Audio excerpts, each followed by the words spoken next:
nakasakay na ang mga princess sa sasakyan. Habang kami ay nabiyahe patungo sa aming paroroonan, ay nakatulog na si Kabagang. Sarap naman ang tulog mo! Habang kami ito gising-nagsing sa biyahe. Sa sobrang tulog mo, princess, nasirok na ang ulo mo! And finally, nandito na kami sa aming paroroonan at ito ang Lucena Port. And so, ayun, nakasakay na kami ng barko, mga kabagang. And for the upo muna ang mga princess.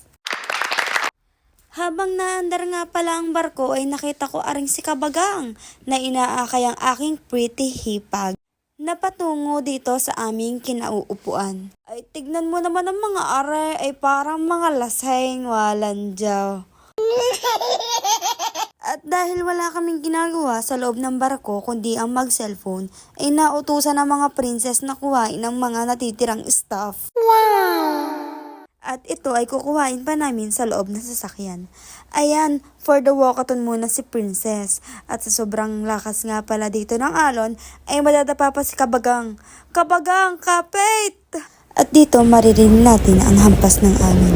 Ay, kay sarap mag-relax.